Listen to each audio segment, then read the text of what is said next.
آپ کو مبارک ہو، IMF نے امداد دینے کا اعلان کر دیا۔ وزیر اعظم شہباز شریف نے IMF بورڈ کی میٹنگ سے پہلے جو دعائیں منگوائی تھیں وہ قبول بھی ہو گئی ہیں۔ بجلی مزید مہنگی ہونے جا رہی ہے کیونکہ حکومت اور IMF کے درمیان گردشی قرضے کو روکنے کا پلان تیار ہو گیا ہے۔ السلام علیکم، میں ہوں ڈاکٹر حسن جاوید اور آپ دیکھ رہے ہیں میرا ڈیجیٹل چینل۔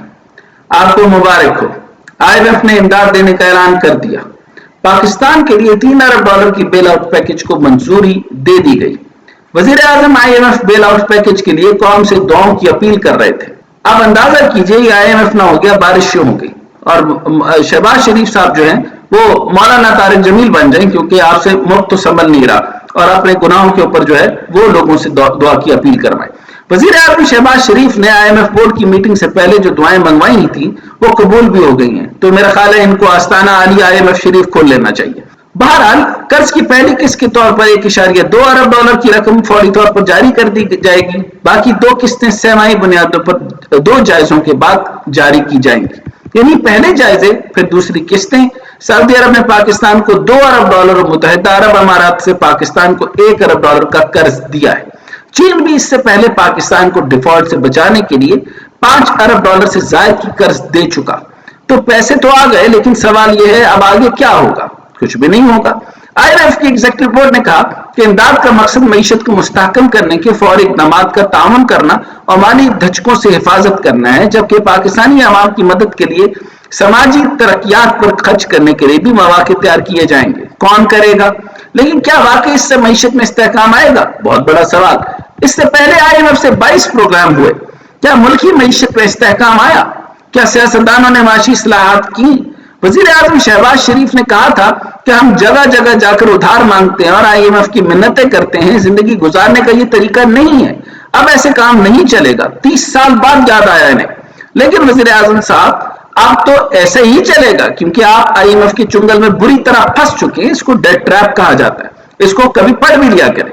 اور پروگرام ڈیلے ہونے کی وجہ سے صرف سخت سے سخت شرائط ملک پر عائد ہو چکی، بلکہ IMF نے شرائط مکمل نہ ہونے کی صورت میں آئندہ معاہدے کے لیے بھی خبردار کر دیا۔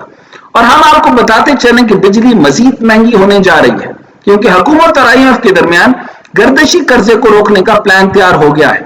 مجموعی طور پر رواں مالی سال کا گردشی قرضہ $122 ارب کا اضافہ ہوگا، تاہم آئندہ مالی سال کا گردشی قرضے میں کوئی اضافہ نہ ہونے کا پلان IMF کو دے دیا گیا۔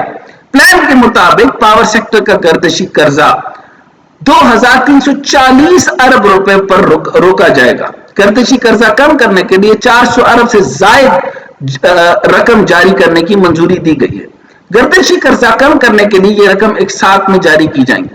گردشی قرضے کی حد روکنے کا بڑا پلان حکومت کے پاس صرف بجلی کی قیمت میں اضافہ ہے، یعنی عوام کو ایک بلب یعنی 100 واٹ کے اندر بھی اب نچوڑا جائے گا، یعنی عوام پر مزید بوجھ ڈالا جائے گا۔ اور IMF نے وارننگ بھی دی ہے کہ گردشی قرضہ کنٹرول نہ کیا گیا تو معاہدے کی خلاف ورزی ہوگی، اور شرائط پر عمل درآمد نہ کیا گیا تو آئندہ معاہدے کے لیے اس سے زیادہ سخت شرائط کو آپ پر لاگو کی جائیں گی۔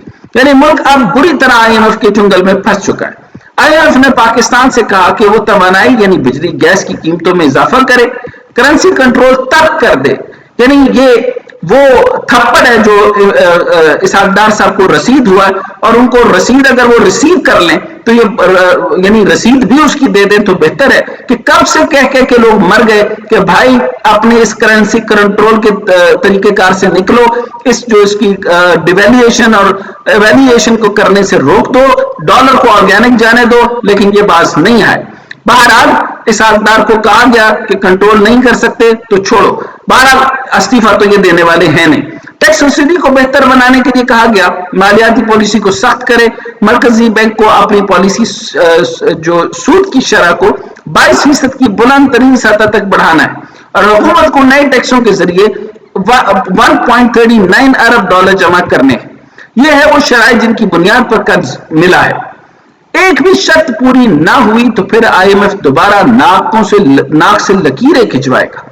IMF پر بڑے معیشت دانوں کی طرف سے یہ تنقید کی جاتی رہی کہ اس کی طرف سے قرض لینے والے ممالک پر عائد بہت سی شرائط جیسے کہ مالی کفایت، جیسے فسکل اسٹیرٹی اور بلند شرح سود سے غریب ممالک کو فائدے کے بجائے الٹا نقصان ہی ہوا ہے، اور یہ شرائط ملک کی عوام کے لیے تباہ کن ثابت ہوتی رہی۔ اور اب پاکستان کے معاملے میں بھی IMF نے ان پرانے یا روایتی ہتھکنڈوں کو استعمال کر رہا ہے. IMF نے ڈیل کے لیے انٹرسٹ ریٹ 22% کر دیا ہے اور ہماری سیاسی اشرافیہ IMF سے بیل آؤٹ پیکج کے جلد ملنے کے لیے دعائیں کروا رہی ہے. لیکن IMF پیکج سے بھی تھوڑی مدت کے لیے ہی ریلیف ملے گا. حکومت کو رواں مالی سال میں $25 بلین کا قرض واپس کرنے کا سامنا ہے. جیسے چین اور سعودی عرب جیسے قرض دہندگان کی مزید مالی امداد کے ساتھ ساتھ IMF کے ایک اور بیل آؤٹ پیکج کی ضرورت ہوگی. یعنی ہماری معیشت ICU سے نہیں نکلی، صرف آکسیجن کی سپورٹ ملی ہے اور آکسیجن کے مزید سلنڈر درکار ہوں گے. ویسے تو ہم ہانگ کانگ سے بہت بڑے ملک ہیں اور ہماری آبادی بھی تقریباً 240 ملین سے تجاوز کر رہی ہے، لیکن ہمارا GDP $376 بلین ہے، جو کہ ہانگ کانگ سے بس ذرا سا زیادہ ہے.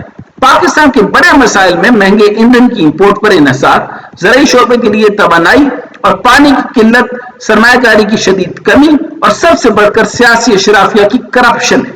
ان مسائل سے نمٹنے کے لیے سنجیدہ اقدامات نہ اٹھائے گئے اور بڑے پیمانے پر معاشی ریفارمز نافذ نہ کیے گئے تو بقول فیض یہ ملک ایسا ہی چلتا رہے گا.